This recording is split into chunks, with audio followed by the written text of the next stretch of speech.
former President of the Indian Academy of Science, to introduce today's speaker.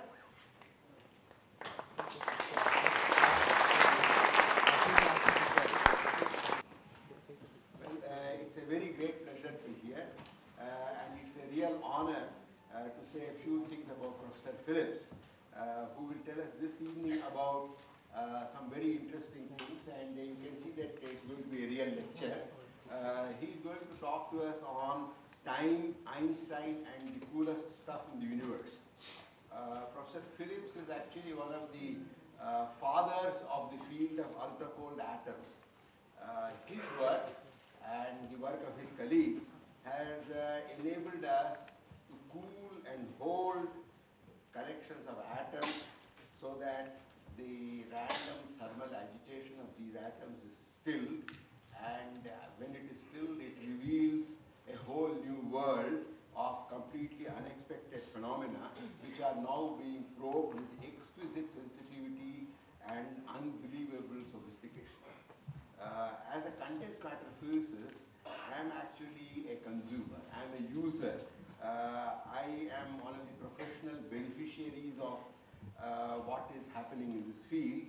And I experience almost every day the power of this breakthrough in the new kinds of systems and phenomena which are being investigated. And just yesterday, I became aware of how, in a totally different field in physics, dense quantum chromodynamics can be simulated with ultra-cold atoms. The beginnings of this field are already passing into legend and prehistory in physics. Therefore, we are actually specially fortunate that one of the legendary figures who pioneered the brilliant use of laser fields for trapping and stopping atoms and for doing the same for a lattice of atoms is with us and will tell us about how the world which he helped to create is full of new life.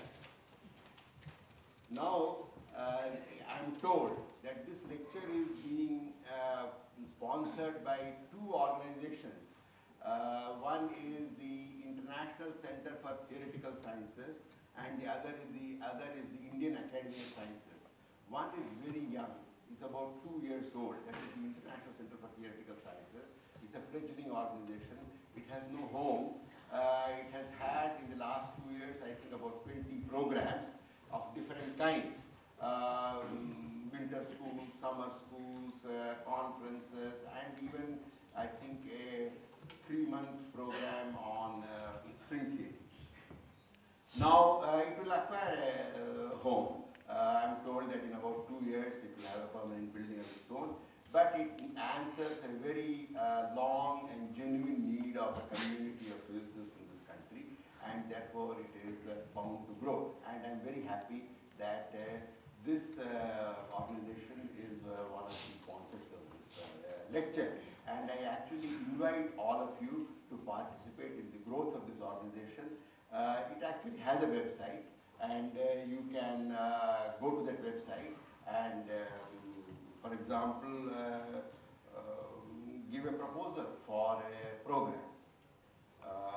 Please do that.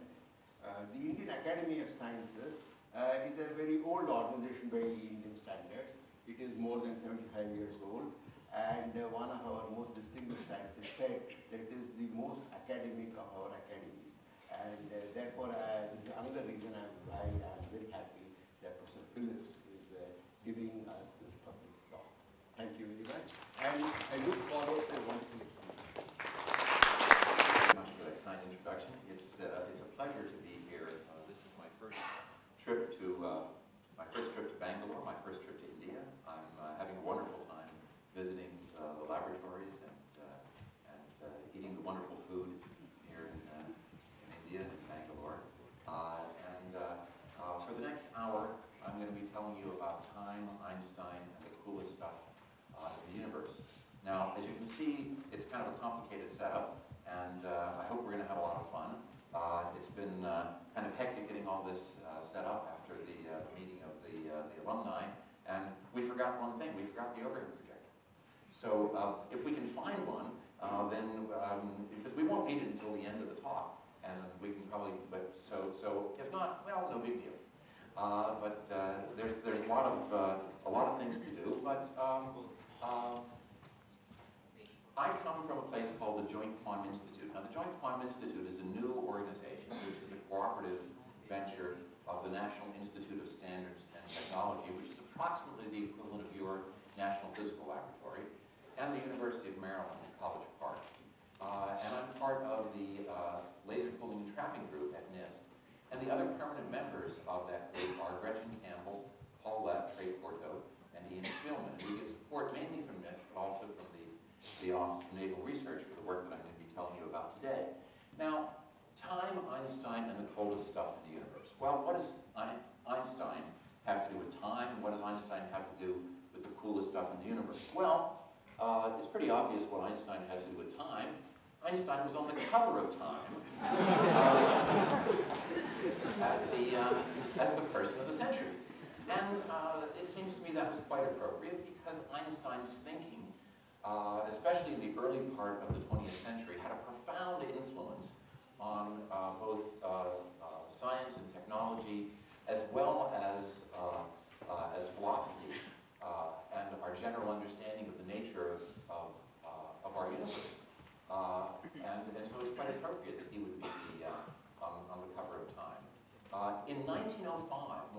100 years ago, Einstein had a pretty good year.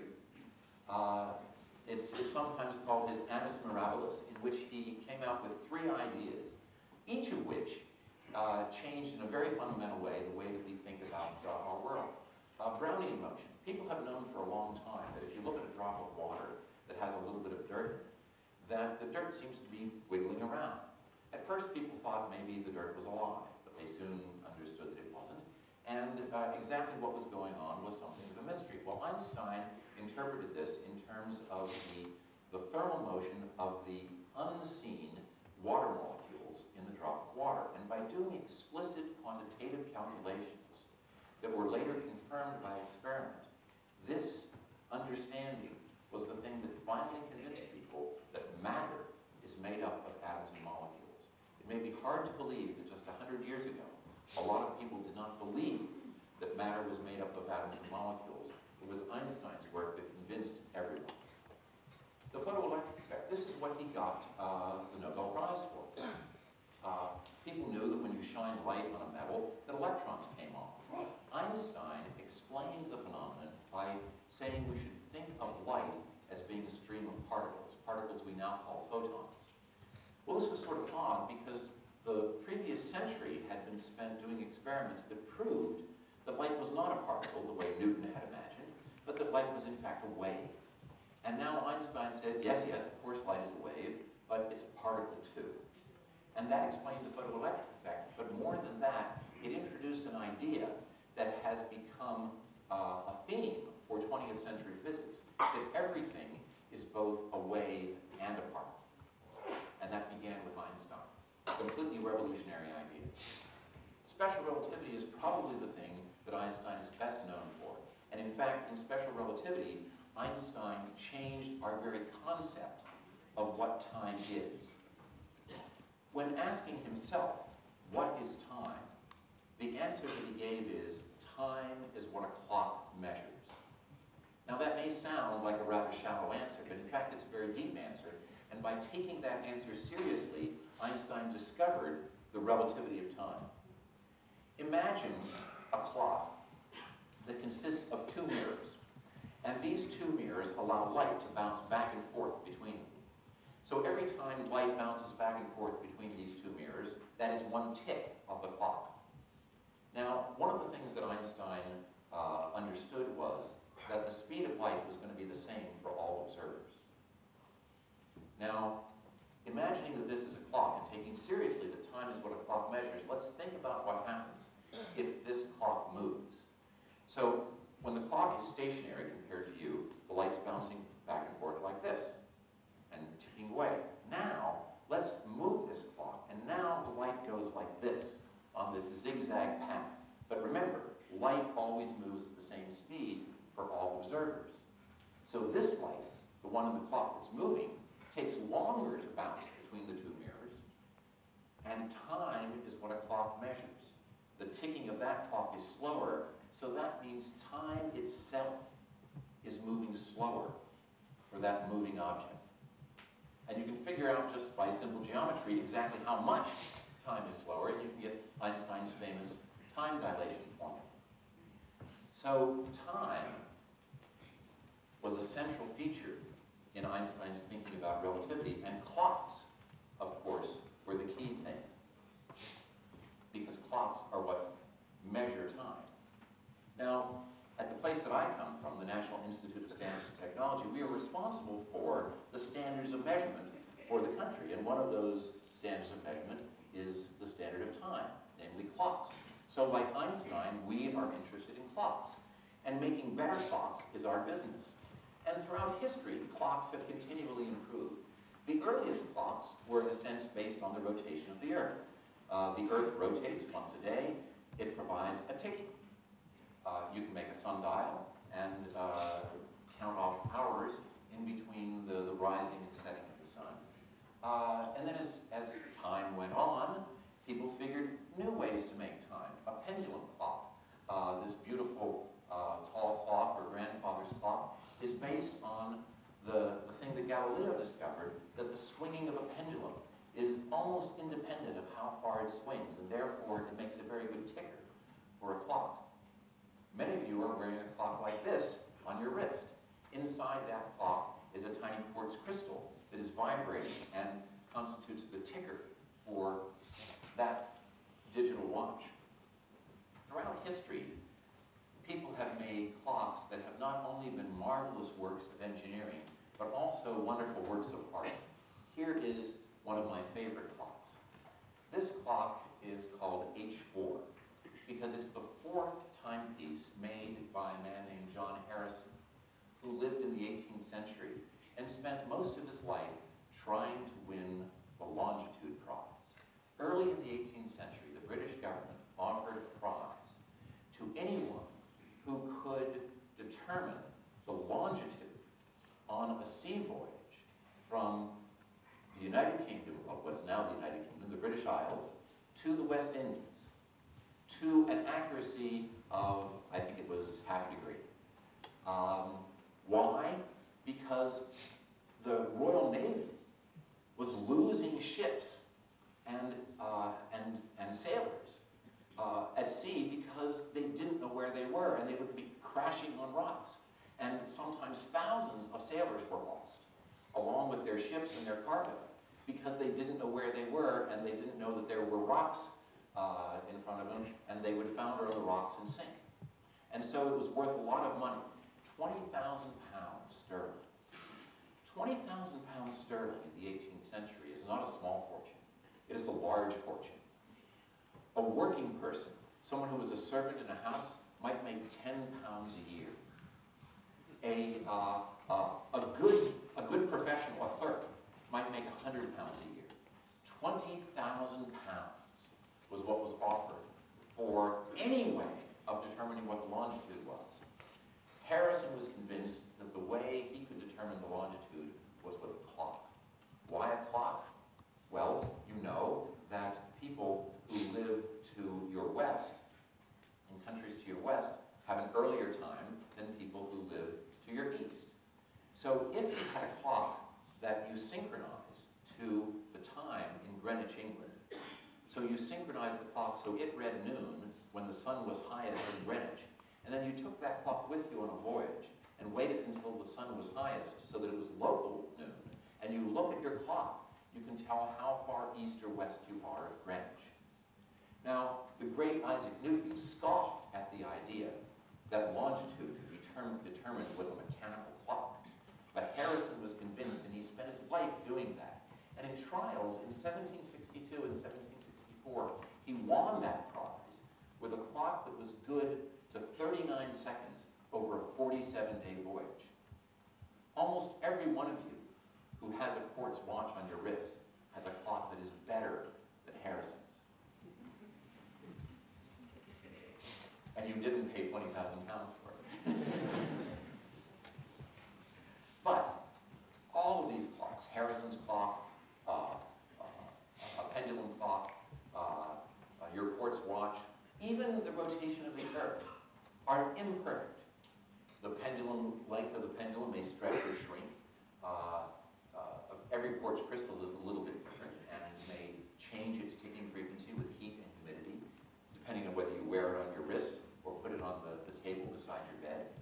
Even the rotation of the Earth is slowed down by the tides, by storms and ocean currents. The fact that even the Earth is not a perfect timekeeper was made clear to me in a rather dramatic way one day when I was visiting the U.S. Naval Observatory. Now, like the Royal Navy in the 18th century, the Navy of today is interested in timekeeping for much the same reason. I was visiting a colleague to see the latest clocks that were being made by the U.S. Navy, and we were walking down a corridor, and we passed a door. And on the door was written, Director of Earth Rotation.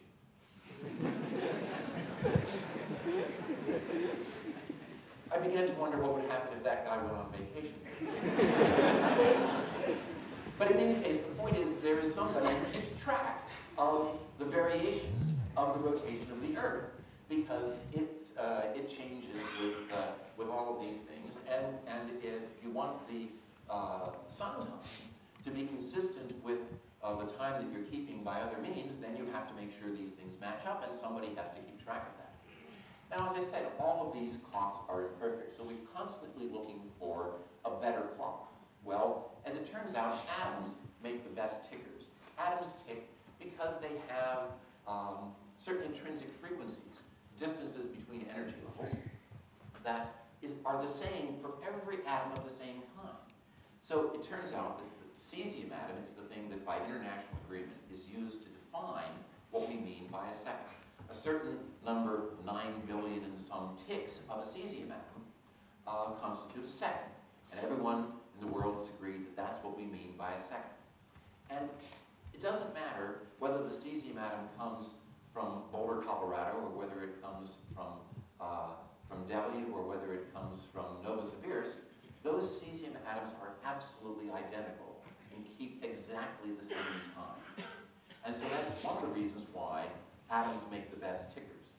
Also, the ticking of these atoms is very little affected by the environment, and it's relatively easy to isolate these atoms from the environment so that they tick at this pristine and perfect ticking frequency. And so, we might ask, just how good are these clocks? Well, your quartz watch, for which you probably pay less than $100 US, is better than a Parkman million. That constitutes 30 seconds in a year. In other words, just a few seconds in a month. If you are willing to spend $100,000, then you can buy an atomic clock that's good to a part in a million, or 30 seconds in a million years. Now you may say, who wants that? But think about this. You pay 1,000 times more money, and you get 1,000,000 times better performance. I think that's a bargain. But still, you might wonder who really needs a clock that is that good. Most of us, in the course of our everyday lives, don't really need to know what time it is to that kind of precision. Or so you might think. In fact, what I'd like to tell you is that every one of us does need at least somebody to know what time it is to that kind of precision. I once saw in a magazine an ad for a high-end car that said if you buy this car, you can relax if you get into trouble because help is only 10,000 miles away. And the 10,000 miles referred to is the orbiting altitude of the constellation of satellites that make up the Global Positioning System, the sat-nav system that allows people to navigate. Now, how does this work? Well, each one of these satellites carries on it atomic clocks of the sort that I've been telling you about that are good to a part in a million, or even better. They cost a lot more than $100,000 because putting something into a satellite always costs a lot of money. But it's the same sort of clock. And these clocks are broadcasting. They're synchronized, and they're broadcasting what time it is. They're also broadcasting where they are. Now you on the Earth, if you had a clock that was also synchronized to them, looking at the signals coming from all of those clocks would know how far away each one of those satellites was, because it takes the signal a certain amount of time to get from the satellite to you at the speed of light. And since all the clocks are synchronized, the differences in the times tells you how far away the various satellites are. Well, if you know how far away you are from three things, and you know where those three things are, you know where you are. And that's how the Global Positioning System works. Well, except for the fact that you don't have a clock. So you need one more satellite. So anytime you can see 4 satellites, or your Global Positioning device can see 4 satellites, you can tell where you are to a distance of a few meters. I once saw an advertisement on television. A woman is driving along in her car with her little daughter sitting beside her, and the woman is starting to look worried. And the little girl says, "Mommy, are we lost?" And the woman says, "Not in this car." And she pushes a button on the dashboard, up pops an LCD display telling her exactly where she is, and giving her voice instructions to get to her friend's house. And a few minutes later, she's pulling into the driveway. So this is the sort of thing that is now part of our everyday lives. Anyone who delivers a package to you is probably using the Global Positioning System to find your address. The airplanes that we fly in are using the Global Positioning System to guide them to the airports, and any number of things involving transportation are using the Global Positioning System. Backpackers use them to make sure that they don't get lost. This brings up an interesting story. In about 1915, Einstein came up with another theory, a theory of gravity that we now call general relativity. At the time that he did this, it was reported in the newspapers that this theory was so complex that there were only 3 people in the world who could understand this theory. Now, one of those persons was a man named Sir Arthur Eddington. And as the story goes, a friend comes over to see Eddington and says to him, "See here, Eddington, it says in the newspaper that there are only 3 people in the world who understand Einstein's theory." And Eddington says, "Well, I don't know about that." And the friend says, "Oh, come now, Eddington, don't be so modest." And he says, "No, I was wondering who the 3rd person might be." I have a colleague who once went to one of these immense shopping malls near Washington, D.C., parked his car, went in and shopped for a few hours, came out and realized that among the 10,000 cars in the parking lot, he had no idea where he had left his car. But he pulled out his GPS system and just walked back to his car using the GPS system. So, the point that I want to make is that if Einstein's theory of general relativity, a theory so arcane that supposedly 3 people only understood it, had not been understood by the people who designed the GPS system, it would be off by kilometers. So, a theory that in 1915 only 3 people in the world understood, today you need that to find your car. This is the nature of the progress of science and the utility of basic research. So what do these clocks look like? Well, here's another ad that I found in a magazine that said that recently scientists in Braunschweig, Germany set the atomic clock back 1 full second. Well, true enough.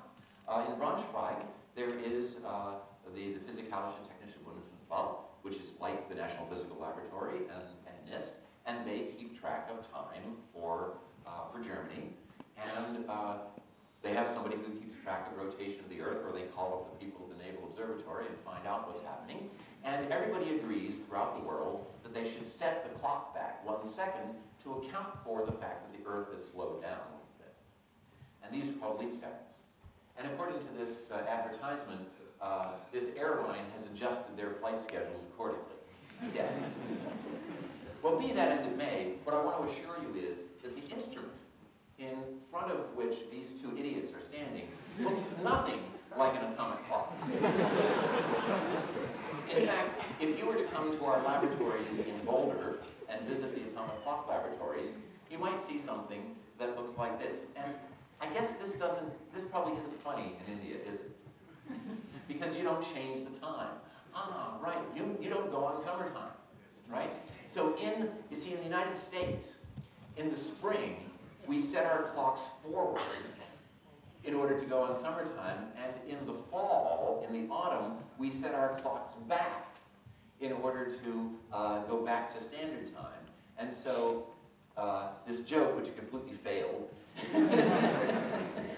was supposed to play on the idea that a clock that keeps time accurately to nanoseconds would have to have a reminder that you would set it forward or back by an hour. So I apologize for that bad joke.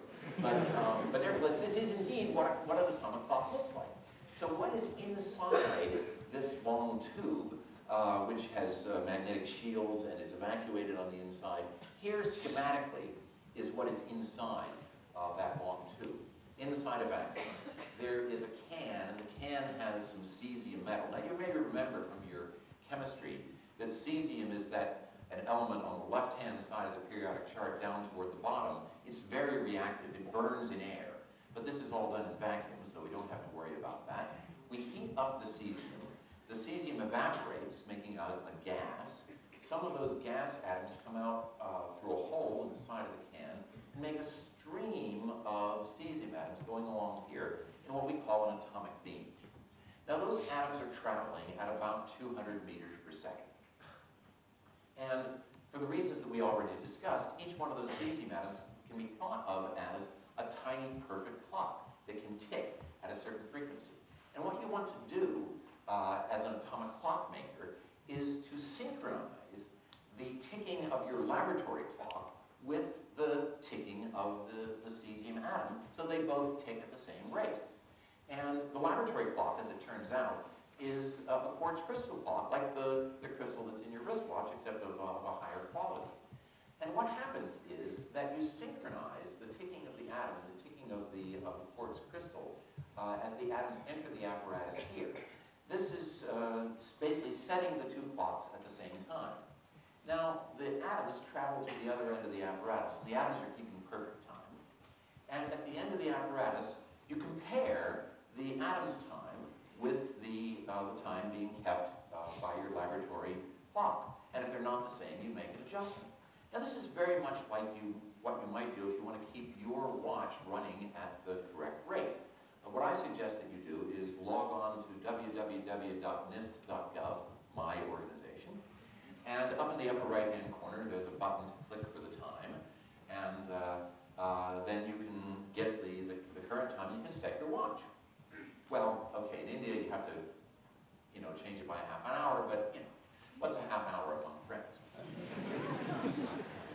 So, you set your watch, and that's equivalent to the synchronization here. Now, let's say you want to find out how fast or slow your watch is. It's a useful thing to know, because then you can know how much time you're gaining or losing. Well, it would be useless to come back and check again after a minute, because not enough time would have elapsed in order to see the difference. I check it every few months, and I can tell by making that measurement every few months just how fast my watch is. And then if I set it every few months, then I just have to look at the date and I can make a correction, and I know exactly what time it is to better than a second all the time. That's what us physicists do, So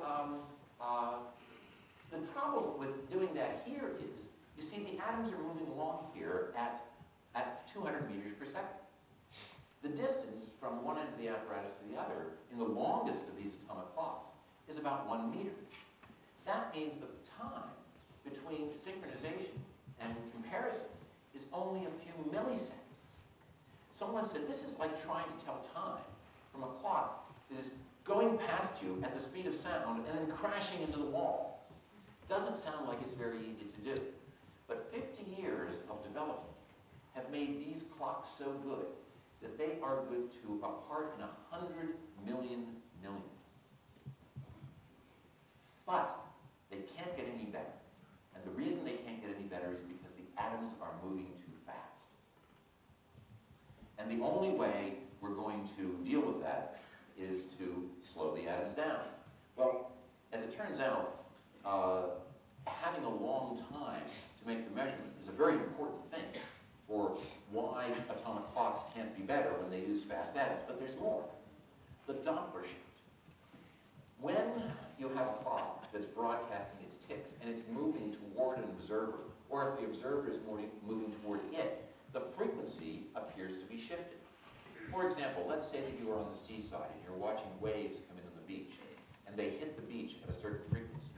Now you get into a boat and move into the waves. Those waves will hit your boat at a higher frequency. That's the Doppler shift for ocean waves. Well, it works for sound, and it works for radio waves, and it works for radar, and this is how the police tell how fast your car is going. By sending radar at your car, and it bounces back, and the frequency is shifted because now you've got a moving source. The reflected radar from the car is moving, and so the frequency is shifted, and by seeing how much it shifted, they can tell how fast your car is going.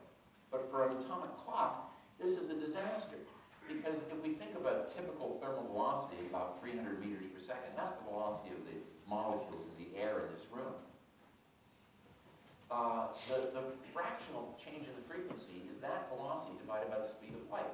Now the speed of light is 300 million meters per second, and that means that this fractional shift is a part in a million.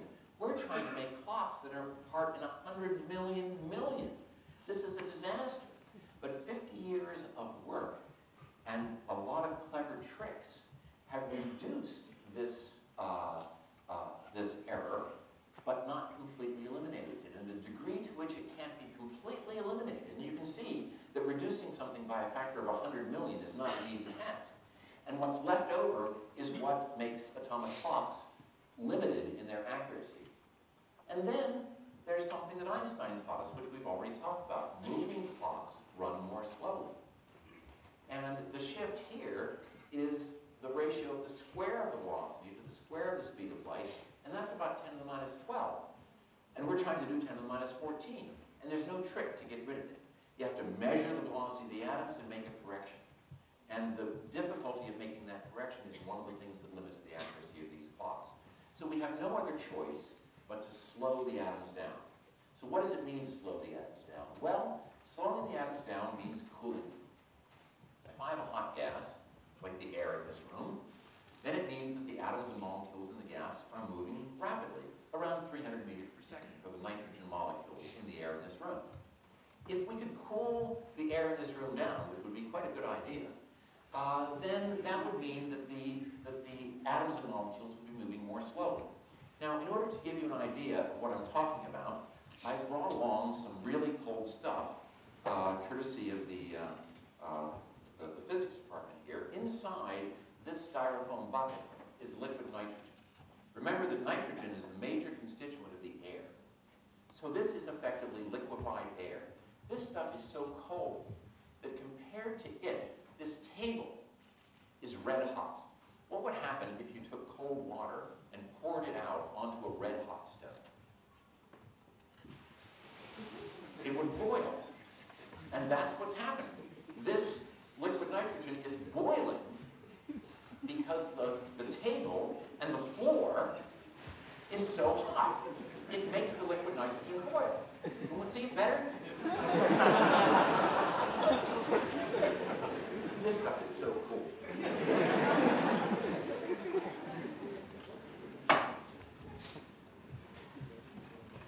So the idea is that if we want to cool down a gas to make the atoms and molecules move more slowly, then why not use something like liquid nitrogen, which is really, really cold, to cool down the gas? So here I've got a container for hot gas.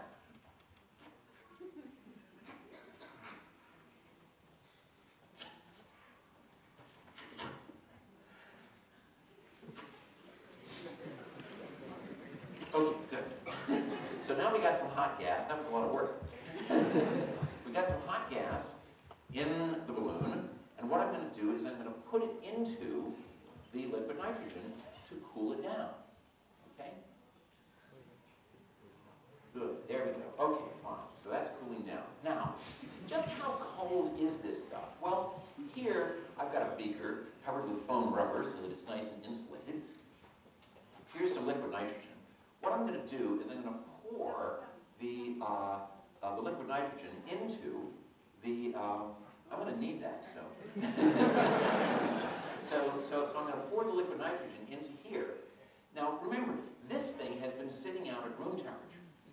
So compared to the liquid nitrogen, this beaker is red hot.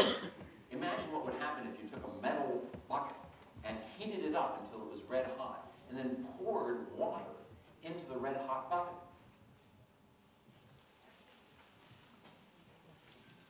It boils.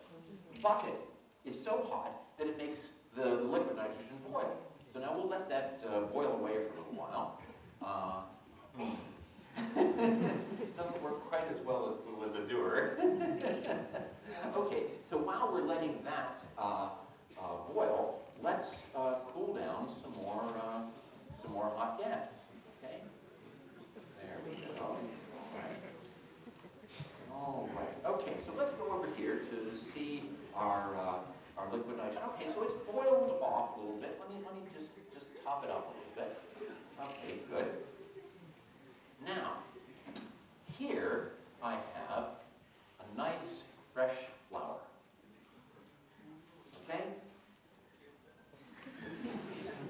flower, right? It's sitting at a room temperature, right? So compared to the liquid nitrogen, this flower is red hot. Now imagine what would happen if you took something like a fireplace poker and you heated it up in a fire until it was red hot, and then you plunged it into a bucket of water. What would happen? Well, it would make the water boil. That's what's happening here. Okay, so let's let that. Ooh. Wasn't expecting that. Well, okay. It's boiling away. Okay, and while it's boiling away, let's cool down some more gas.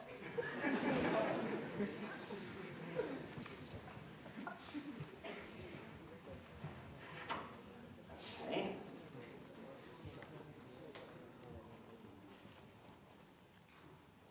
Because of course, you always want to have plenty of sample whenever you're doing an experiment. So let's cool down some more gas. Okay, good. There we go.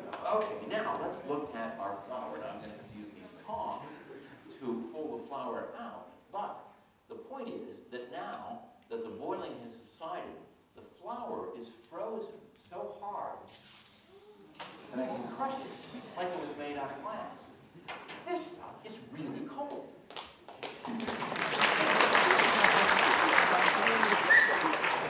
And, if you've got something that's that cold,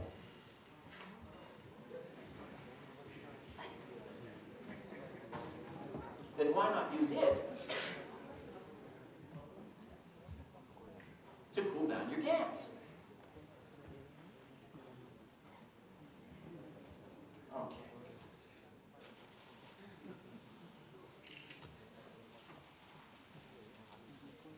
How many balloons are in there now? 4?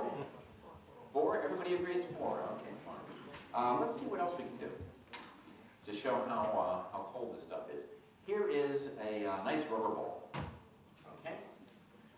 I'm going to dunk it into the liquid nitrogen, and we'll just see what happens. Okay. Well, let's see. Let's cool down some more gas. What?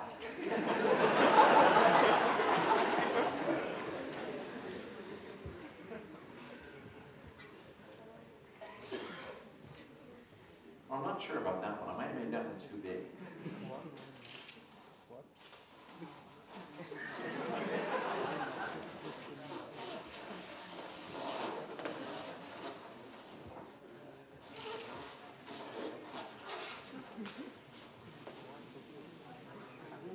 There, just had to push it in. Well, let's see. Here's a nice rubber band, right? Nice and stretchy. Okay. Let's see where are those tongs. Okay. Let's put this into the liquid nitrogen. Now you can't see it, but what's happening is it's making the liquid nitrogen boil. That's what always happens when you put something hot into the liquid nitrogen. But it doesn't take too long before the boiling subsides. This rubber band is now so frozen that I can break it like it was a dry twig. But if I just warm it up in my hands a little bit, then comes a nice stretchy rubber band. Just how cold is this stuff? Unless you have worked in a low temperature physics laboratory, this is probably the coldest stuff you've ever seen. Now, to talk about how cold it is, let's talk about the way physicists measure temperatures. Now, we don't like to measure temperatures in Celsius because there's this annoying fact that when it gets really cold, the temperature gets negative, and that just is unsatisfying. So we measure our temperature up from the lowest possible temperature you could have, which we call absolute zero. Now, why is there a lowest possible temperature? Well, look, the difference between cold and hot is how fast the atoms are moving. In fact, it's the kinetic energy of the atoms. The energy of motion is the thing that's proportional to the temperature. Now, the slower you go, the colder the temperature. Now, what's the slowest you can go? Well, the slowest you can go is stopped, okay? So that's the coldest you could be, and that corresponds to absolute zero. Zero on what we call the Kelvin scale.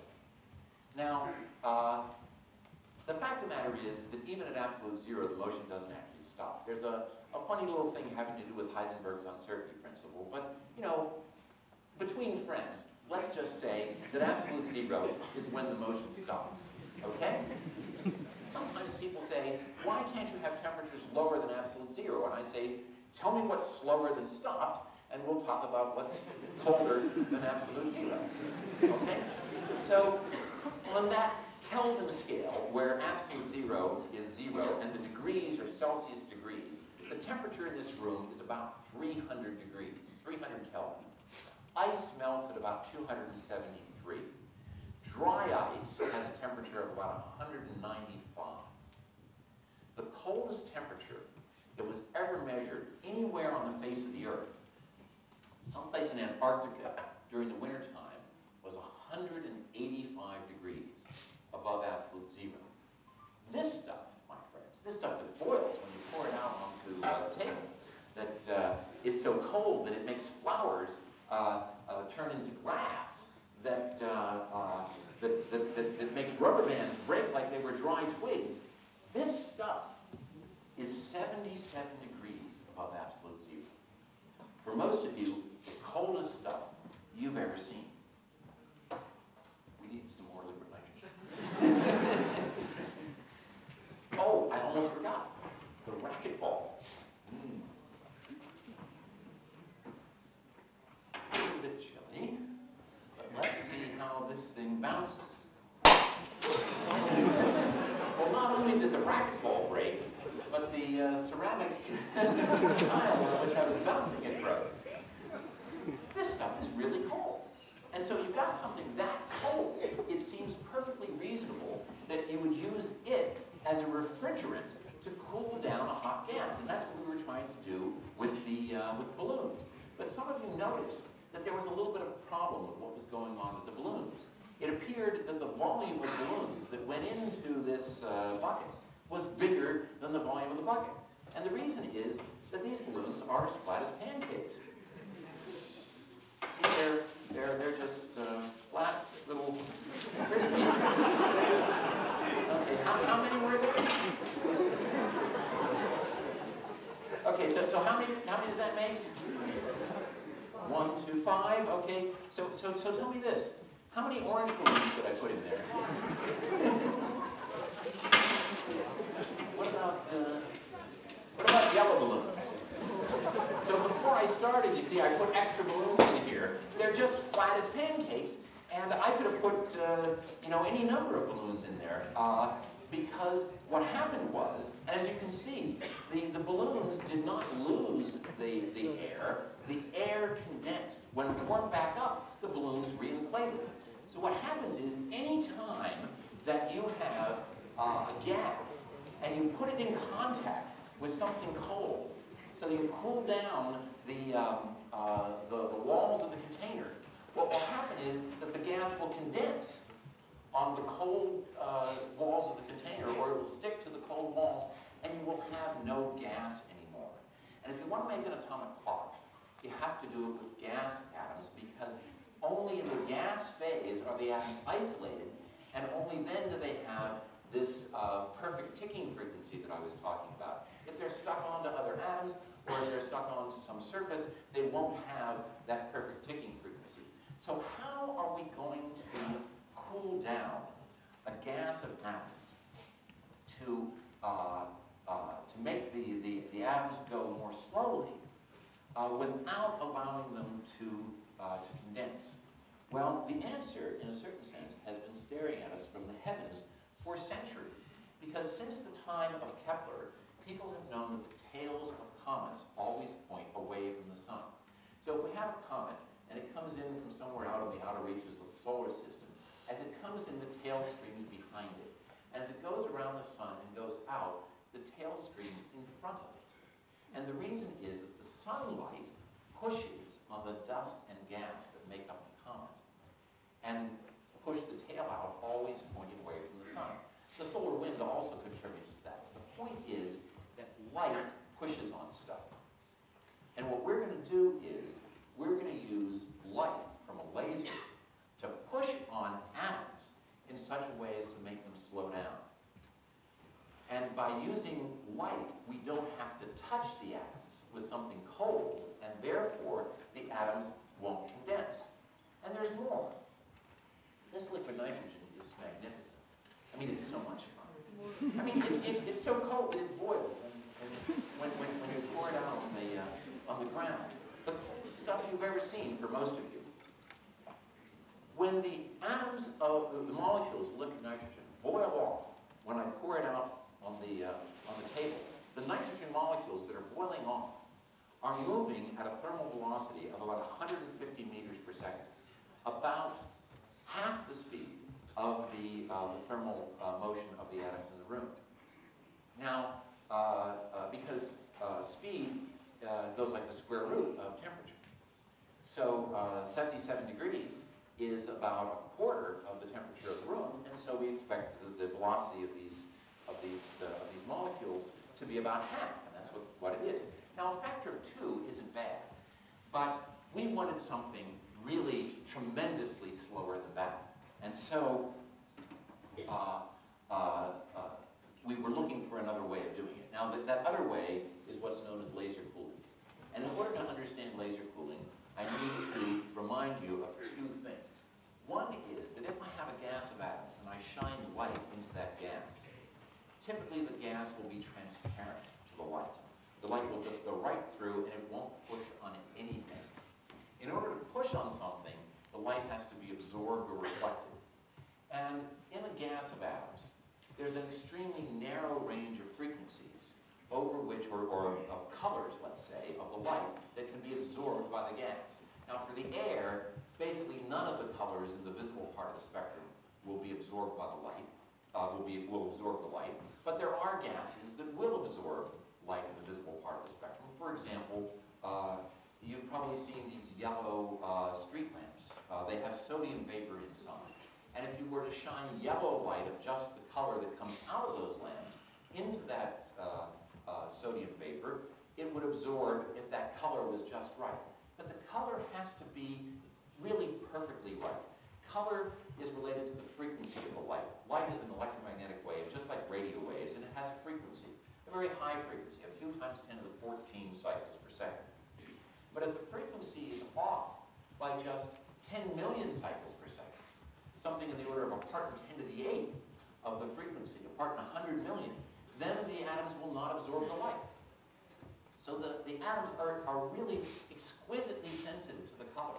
Your eye would never be able to distinguish between 2 colors that were different by 1 part in 100 million, but the atoms can easily distinguish between 2 colors that are that far apart. So that's one thing, the fact that the atoms are so sensitive to the color of the light. The other thing is that the color of the light appears to change with the velocity of the observer. So we have light coming in like this, and an observer moving toward it. It's just like being in that boat, moving into the waves. The frequency of the light appears to be higher, and that means that the color of the light appears to be a little bit shifted toward the blue. Now the shift is extremely small. If you were, for example, to go through a red light, and you were stopped by the police for having gone through the red light, well, okay, this is India, that's everything. Imagine you're in another country, and you went through a red light and were stopped by the police for going through the red light. It would be a really bad idea to explain to the police officer that you were moving toward the red light, and the Doppler shift made it look green.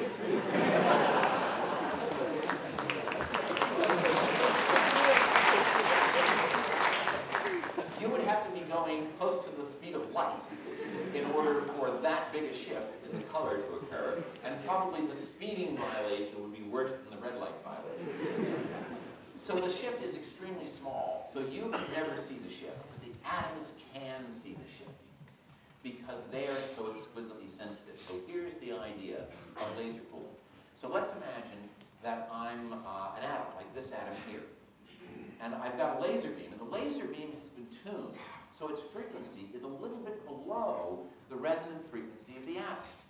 But the atom is moving, and it's moving toward the source of the laser beam. So that means this atom looks at the laser beam and thinks that the frequency is higher, which means it's closer to its resonant frequency. So it absorbs the light and it slows down. Now this atom, it's moving away from the laser beam, looks back and says the Doppler shift is in the other direction.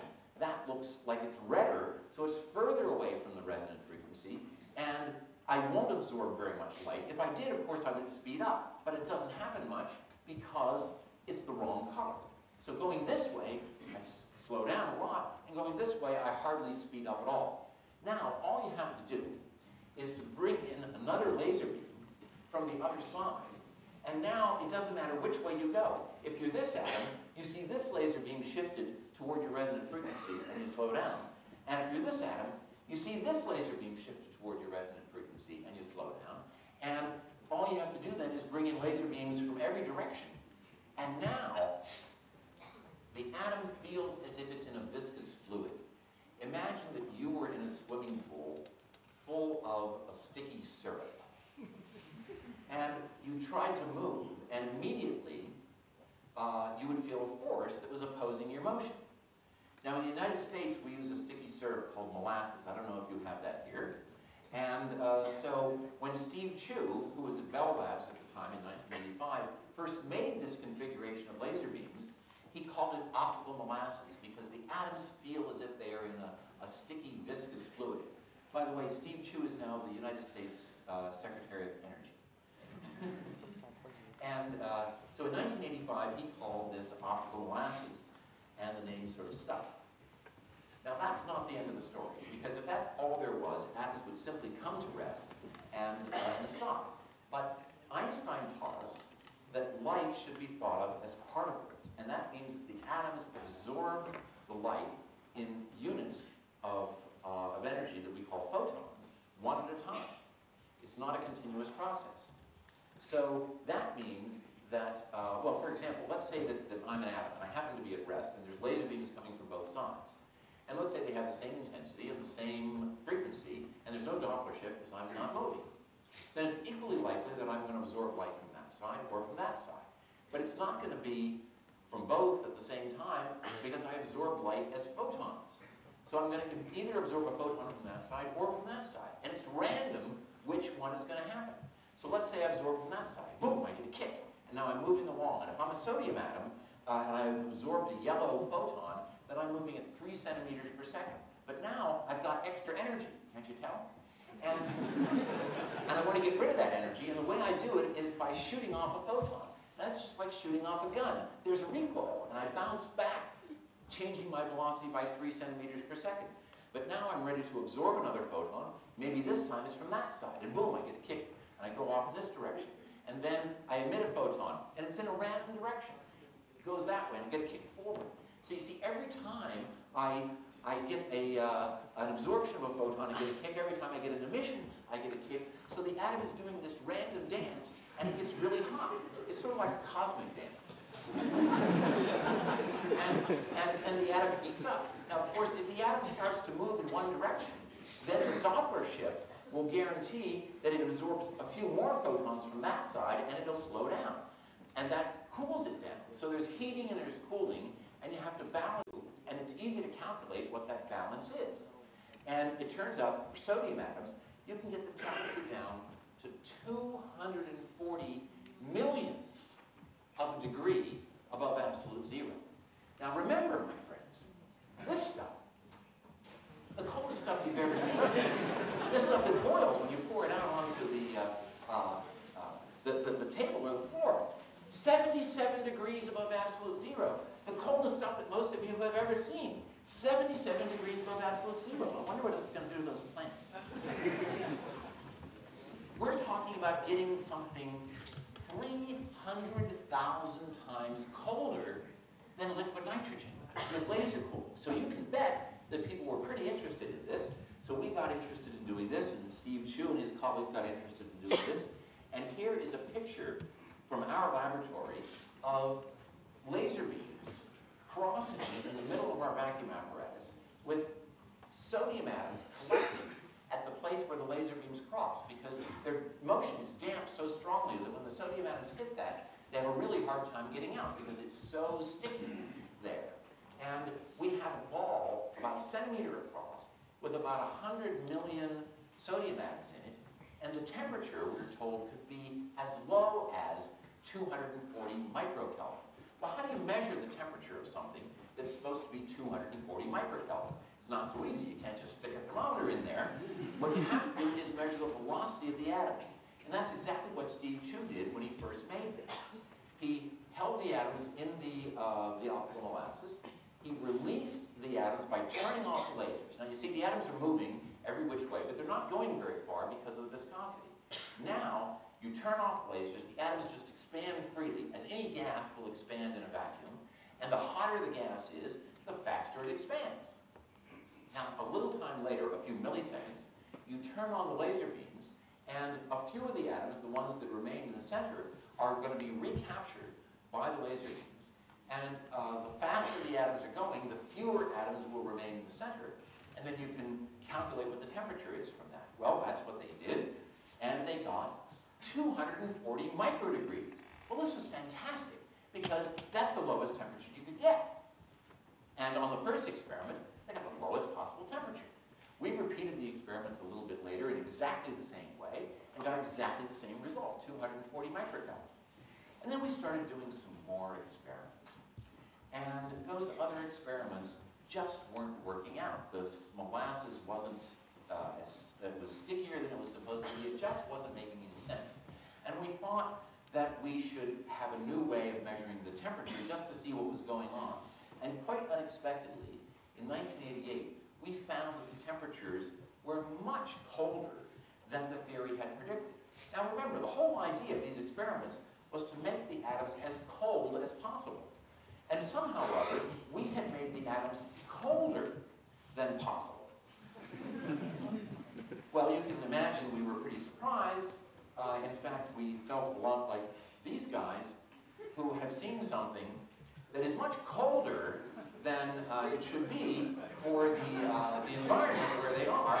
And so what we had to do was to, in order to convince ourselves and our colleagues, we figured, we came up with 4 different ways of measuring the temperature, and when they all agreed, then we published our results.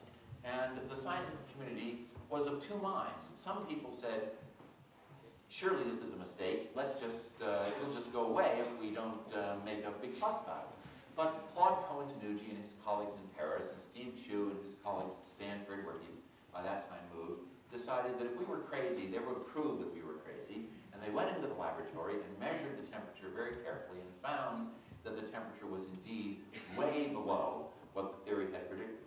So now that it was clear that the experiments were correct, it was clear that the theory was not. And so we needed a new theory. And there were a lot of discussions about what the nature of that new theory should be. Some people said that we needed a theory with less heating, and some people said we needed a theory with more cooling. And none of that discussion really helped a lot. But Claude Cohen-Tanuji and Jean Dalibard and Steve Chu figured out what was going on, and guided by their new understanding of what was going on in the cooling process, we were able to finally cool the atoms down, in this case a gas of cesium atoms, which was just what we wanted to make an atomic clock. We got cesium atoms down to a temperature of 700 nanokelvin. This is the coldest stuff you've ever seen. 100 million times colder than that. The coldest natural temperature in the universe is the cosmic microwave background temperature. If you went very far away from any stars or planets, the temperature there would be about 3 Kelvin. So we're talking about something that is 4 million times colder than outer space. 4 million times colder than the coldest natural temperature in the universe. So that's what I mean by the coolest stuff in the universe. This stuff is really, really cold. And it's just so wonderful.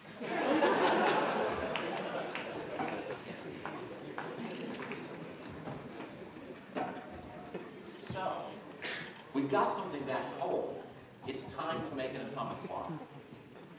So let me remind you of the whole idea. Oh, there's something absolutely marvelous here. There are still little droplets of liquid nitrogen on the tabletop. Now, why is that? Well, let me show you. We have another bucket of liquid nitrogen. Wonderful. Now, if I come out here and pour liquid nitrogen onto the rug, watch what happens. Gone, okay? The liquid nitrogen it's gone. I pour the liquid nitrogen on the rug, boom, ended it, okay? Let me come over here, because I don't want you people to be left out. Gone, okay? Now, on the other hand, if I pour liquid nitrogen on the wooden floor, which is much smoother, it's still going. Look, there's still little drops of liquid nitrogen. There's one right there. It stays, it doesn't boil off. Why doesn't it boil off? And why does it skitter along the floor like that? Because it's riding on a layer of its own steam. Have you ever played air hockey? You know, the air keeps the hockey puck suspended. This is sort of self-air hockey. It's making its own air because it's boiling, and the layer of nitrogen insulates it from the hot floor so that it doesn't boil off right away. So that's what this stuff is just so cool. You can do that with water. If you have a hot frying pan and you drop a little bit of water onto the frying pan, you can see the little drop of water skitter around. It's called the Frost effect. But it's wonderful with liquid nitrogen. You can use it to sweep the floor because you put liquid nitrogen and it gets all the dust from the floor and accumulates it off in the corner. Anyway, let's see. Oh yeah, we were talking about atomic clocks. So the idea was we wanted to make better atomic clocks. So I want to remind you, the old style of atomic clock was that we had an atomic beam moving at about 200 meters per second, synchronize the ticking of the atoms with the ticking of the local clock here, and then compare over here. And this distance of about a meter allowed for a time difference of a few milliseconds. And that was one of the key problems, is not enough time to make the measurement.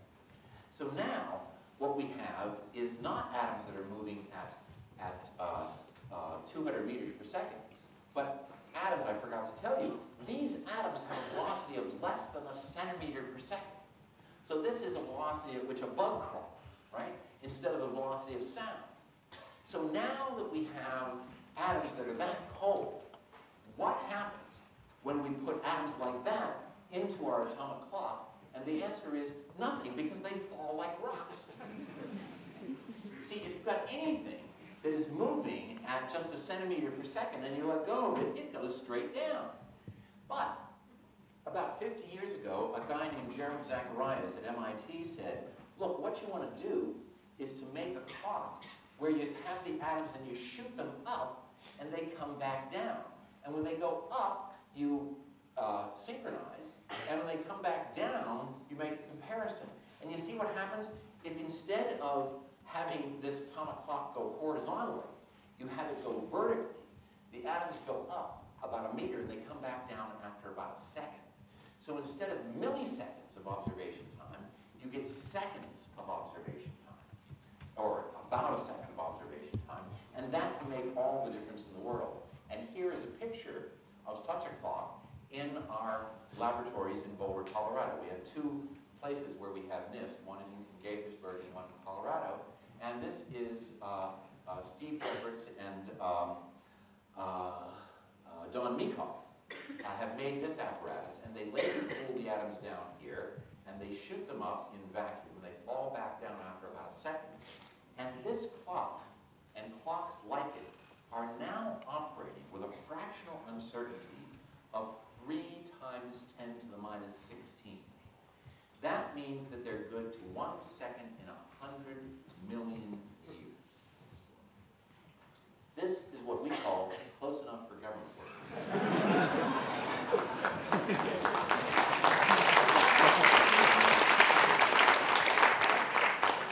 Thank you. But that's not where it stops. Laser-cooled ions, charged atoms, are doing even better. those clocks are now operating at a fraction actually of 3 times 10 to the minus 17. Now, they're not yet primary standards because they're not cesium, okay? But they are the most accurate clocks that exist, 3 times 10 to the minus 17. Probably there will be a redefinition sometime of what constitutes the second to take advantage of the superior performance of some of these other kinds of clocks. Well, you might ask yourself, you've made the coldest stuff in the universe. What are you going to keep the coldest stuff in the universe in? Well, let's imagine that you want to keep it in some kind of a container like this. Well, if the container is hot, that's not going to work at all, right? Because if the container is hot, the molecules in the walls of the container are going to hit your gas atoms, they're going to heat it up, and they're going to spew them out of the container, and you won't have a cold gas anymore. But if the container was cold, if you could even get a container cold enough, we already saw what happened with the balloons. The atoms will just stick, right? So we can't use any container at all. We have to use some sort of a way of holding the atoms that doesn't have any material container. Let's come to the camera now and switch over. So one of the things that I still remember from my childhood is taking 2 magnets and holding the 2 magnets and feeling that they pushed each other apart without touching. Do you remember doing that when you were a kid? I still think it's the most amazing thing. Now, if you had enough magnets, you probably tried to make one of those magnets float above the other magnets. And it never works, right? Well, let me show you why it doesn't work. Because I've got just that situation here. I've got a magnet in this wooden case, which we're going to see in just a moment, if we can get the camera to work. So what I've got here is a wooden base, and inside the wooden base is a strong magnet, and the magnet is oriented in such a way that this little tiny magnet that I have, so I've got a little tiny magnet here, and the big magnet is pushing up on the little tiny magnet, okay? And what would happen, what I want to happen is, I want this big magnet to push up on this little magnet so that when I let go of it, it will just stay suspended in space. Are we going to get this? Okay, great. Now zoom in. Keep zooming. Okay, so here's the little magnet. And we got to focus. Okay. Okay, so I think we've got a line now. If you're close enough, you may just be able to see it. Maybe if we turn on more lights, I don't know. I think you can see what's going on here. The point is, right here, the big magnet is pushing up on the little magnet. If I let go of it, it should float, right? Now I'm going to let go of it. And what happens is it doesn't float, it flips over and gets pulled down into the magnet. Now another thing you probably learned when you were a child was that if you spin a top, it won't fall over. And it turns out that our atoms are just like little tiny spinning magnets. And so with the thing now spinning, I can lift this. I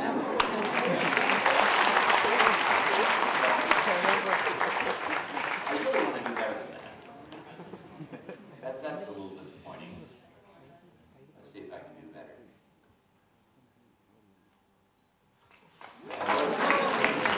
Anyway, when it's working right, it'll stay suspended for about a minute. Well, that's the toy version of how we hold atoms using magnetic fields. Can we show the DVD?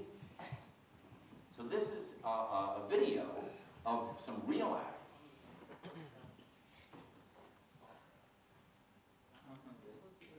Wrong computer.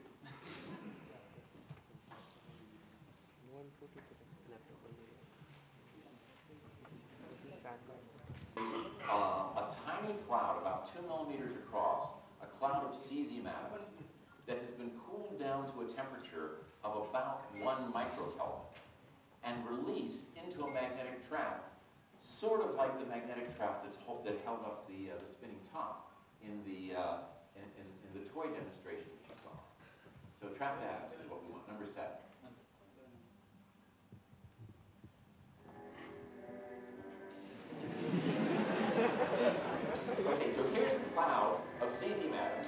released into the magnetic trap, and it was released in a little bit off-center, so that it's now bouncing back and forth.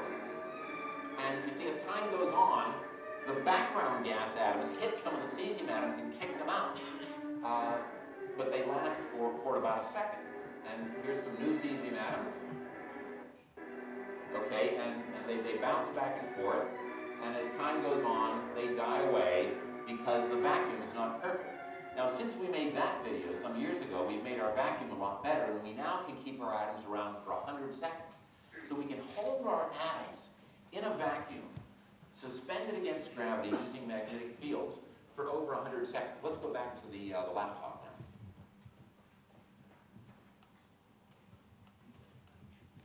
So, using what we call evaporative cooling in magnetic trap, it's been possible to get temperatures even colder than what was possible with laser cooling, and this allowed us to test one of Einstein's strangest ideas. Evaporative cooling, what's that? Well, you know when you blow on your teacup, what's happening is that the most energetic water molecules are leaving, and what's left behind is a little bit colder, and that's how you cool your tea off. Well, we do the same things. We allow the most energetic of our atoms to escape from the magnetic trap, and what's left behind is colder.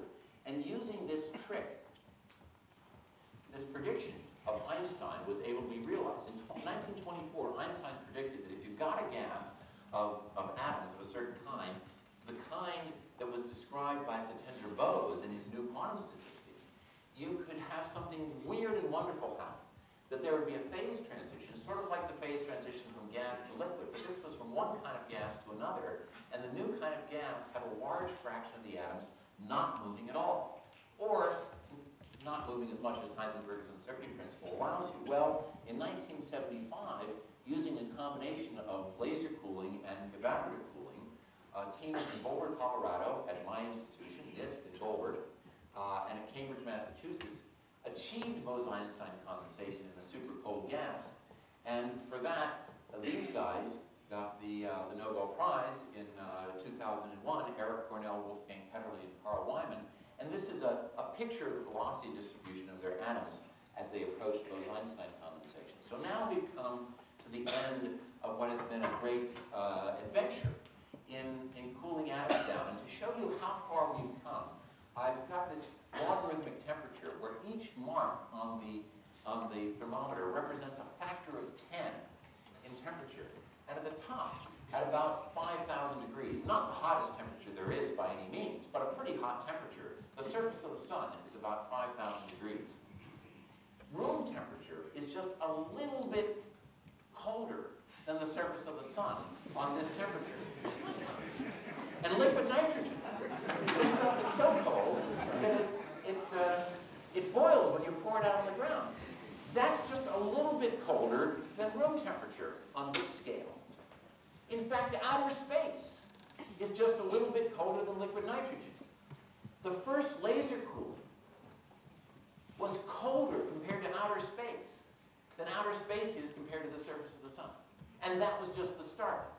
This subdoppler cooling that got down in our laboratory to 700 nanokelvin is almost 3 orders of magnitude colder. But that was just the beginning. The first Bose-Einstein condensation was at a temperature of 50 billionths of a degree above absolute zero. And later experiments, both in Boulder and in Cambridge, got to temperatures of 1/2 of a billionth of a degree above absolute zero.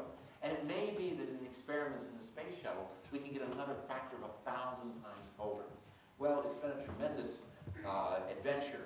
And really, in many ways, the story is just starting. What's next? Well, better clocks are already with us.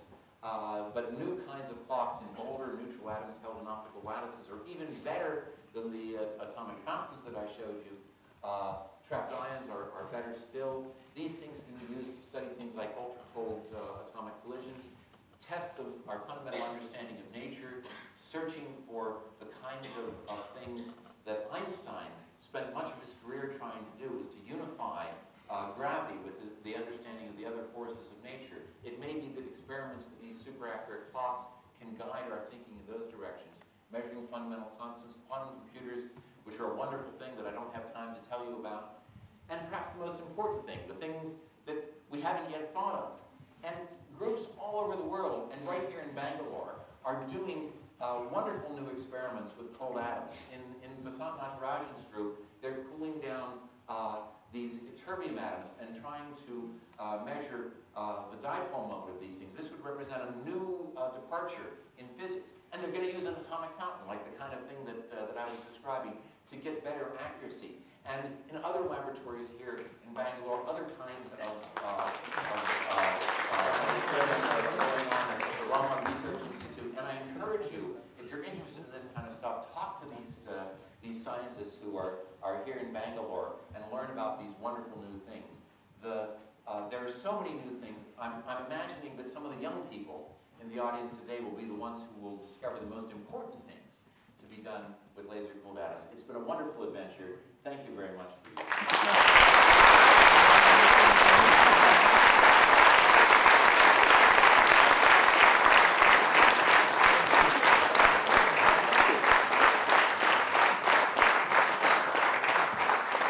I realize that it's late. I talked longer than I should have, which I always do.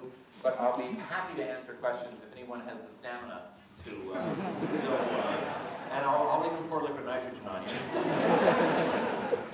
Yes. Oh yeah, well, we'll just forget it. My question is this: when you are using laser cooling on atoms, you are continuously inputting energy into the conditioning atoms, right? Because every time a photon is absorbed, the atom's energy is increased in some way. Well, we hope the atom's energy is decreased. Oh, it doesn't really make sense. Okay, sure. Well, so here's what's going on. You've got this photon, and the photon is a little bit red of resonance, okay? Now you're moving toward the laser beam, and you absorb the photon. That makes you slow down, so the kinetic energy is less.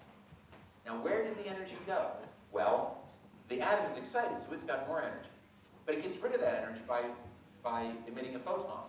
Now what's the energy of that photon? Typically the energy of that photon is bigger than the energy of the photon that was absorbed. So that energy has to come from the kinetic energy of the atom. So that's how the atom loses energy.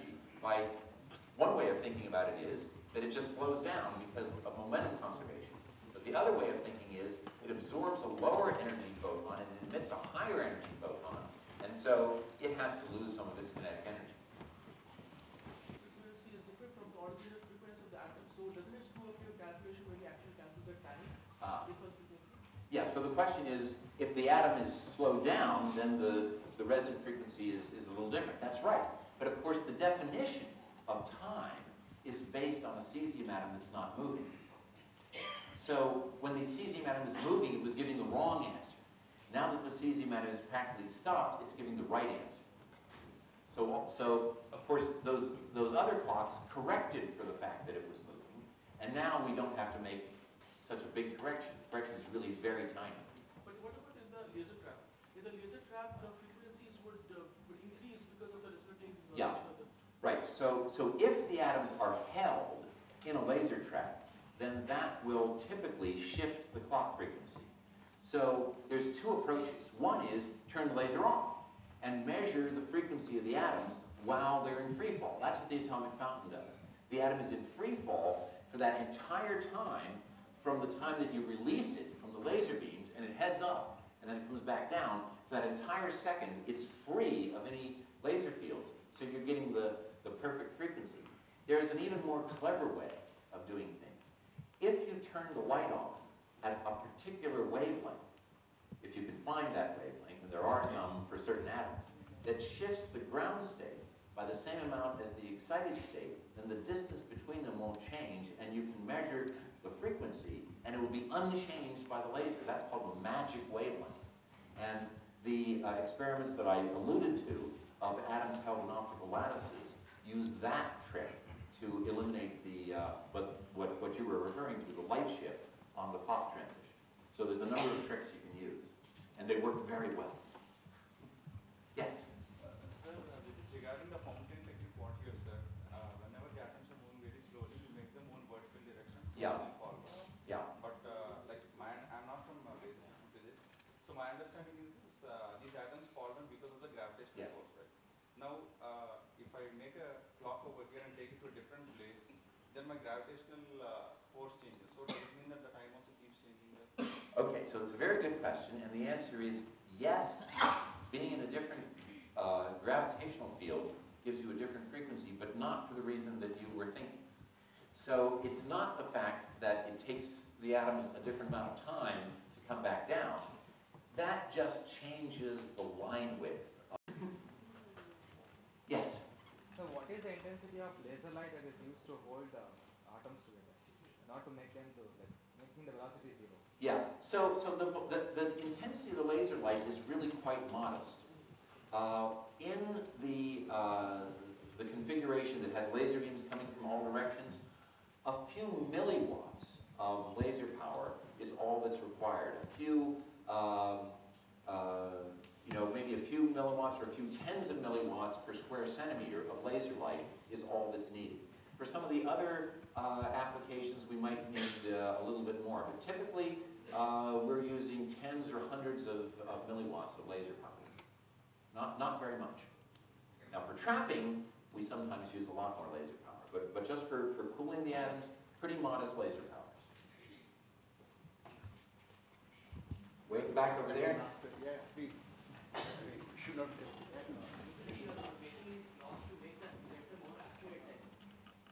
Okay, say it again, because I didn't quite hear. We're trying clocks to get a more accurate time. Yes. But the thing is, like, as a more accurate time that is only with respect to a particular place that is there. Like, is just this time confined only to a clock's number, or is it just like a word of time, space, continuum and all? Does that is that time same as what exactly?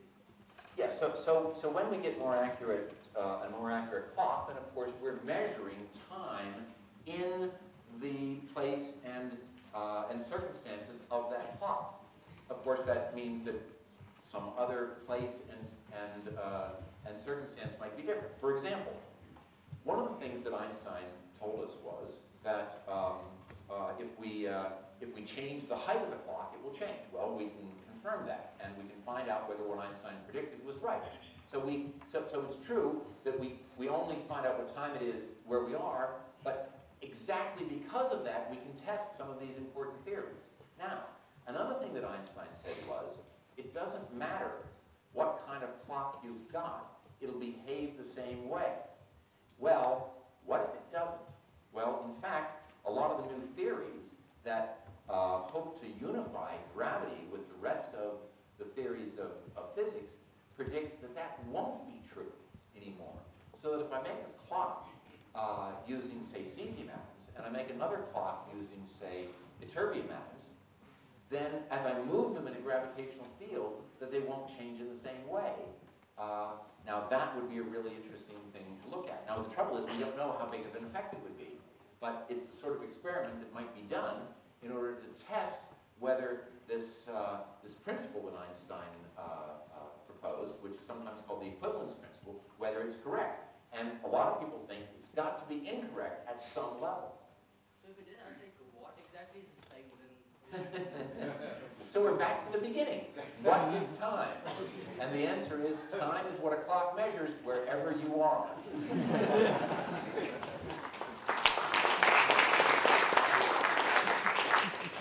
This little girl has a question. How can so much liquid nitrogen be a small cooler? Ah.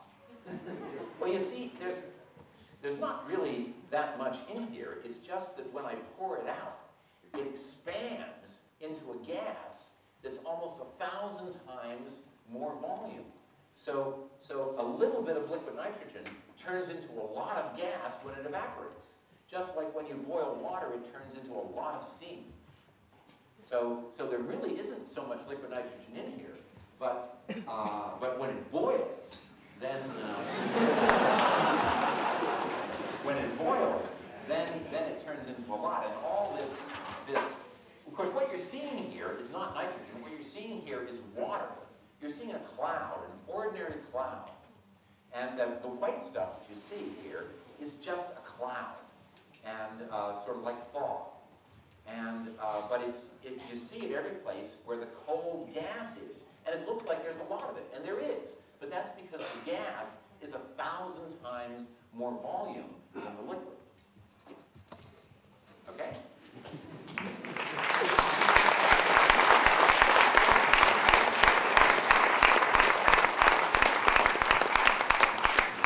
Well, thank you for a lovely and a lively lecture. I don't think we can thank you in any real sense, and those thanks will probably come over 10 years, over hundreds of people, but we can give you a bunch of flowers.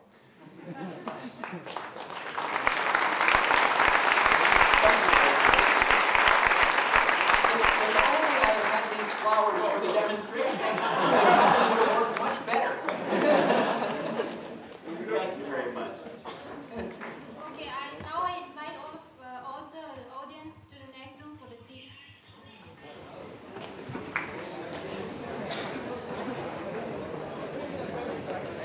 And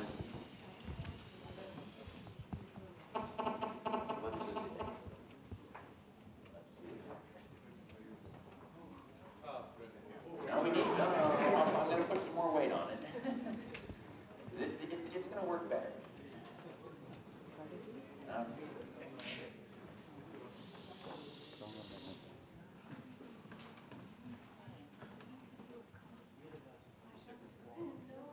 There we go. Okay, watch this.